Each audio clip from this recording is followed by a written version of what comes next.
اور اگر وہ دونوں تجھ پر زور ڈالیں کہ تو میرے ساتھ کسی ایسی چیز کو شریک کرے جس کا تجھے کچھ بھی علم نہیں، تو ان کا کہا نہ ماننا۔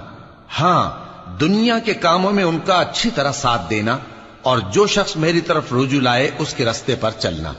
پھر تم کو میری طرف لوٹ کر آنا ہے، تو جو کام تم کرتے رہے ہو سب سے تم کو آگاہ کر دوں گا۔ لقمان نے یہ بھی کہا کہ بیٹا، اگر کوئی عمل چاہے رائی کے دانے کے برابر بھی چھوٹا ہو، اور ہو بھی کسی پتھر کے اندر یا آسمانوں میں مخفی ہو یا زمین میں، اللہ اس کو قیامت کے دن لا موجود کرے گا۔ کچھ شک نہیں کہ اللہ باریک بین ہے، خبردار ہے۔ بیٹا، نماز کی پابندی رکھنا اور لوگوں کو اچھے کاموں کے کرنے کا مشورہ دیتے رہنا، بری باتوں سے منع کرتے رہنا، اور جو مصیبت تجھ پر واقع ہو اس پر صبر کرنا، بے شک یہ بڑی ہمت کے کام ہیں۔ اور تکبر کرتے ہوئے لوگوں کے سامنے گال نہ پھلانا اور زمین میں اکڑ کر نہ چلنا، اس لیے کہ اللہ کسی اترانے والے شیخی خورے کو پسند نہیں کرتا۔ اور اپنی چال میں اعتدال کیے رہنا، اور بولتے وقت ذرا آواز نیچی رکھنا، کیونکہ بہت اونچی آواز گدھوں کی سی ہے، اور کچھ شک نہیں کہ سب سے بری آواز گدھوں کی ہوتی ہے۔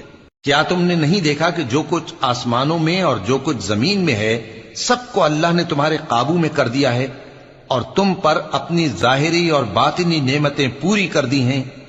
اور بعض لوگ ایسے ہیں کہ اللہ کے بارے میں جھگڑتے ہیں، نہ علم رکھتے ہیں اور نہ ہدایت اور نہ کتاب روشن۔ اور جب ان سے کہا جاتا ہے کہ جو کتاب اللہ نے نازل فرمائی ہے اس کی پیروی کرو، تو کہتے ہیں کہ ہم تو اسی کی پیروی کریں گے جس پر ہم نے اپنے باپ دادوں کو پایا۔ بھلا اگرچہ شیطان ان کو دوزخ کے عذاب کی طرف بلاتا ہو تب بھی۔ اور جو شخص اپنے آپ کو اللہ کا فرما بردار کر دے اور نیکوکار بھی ہو تو اس نے مضبوط کڑا تھام لیا، اور سب کاموں کا انجام اللہ ہی کی طرف ہے۔ اور جو کفر کرے تو اس کا کفر تمہیں غمناک نہ کر دے۔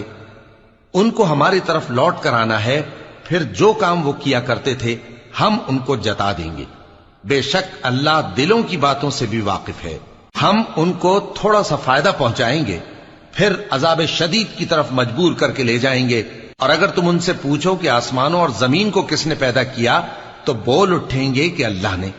کہہ دو کہ اللہ کا شکر ہے، لیکن ان میں اکثر سمجھ نہیں رکھتے۔ جو کچھ آسمانوں اور زمین میں ہے سب اللہ ہی کا ہے، بے شک اللہ بے نیاز ہے، لائق حمد و ثنا ہے۔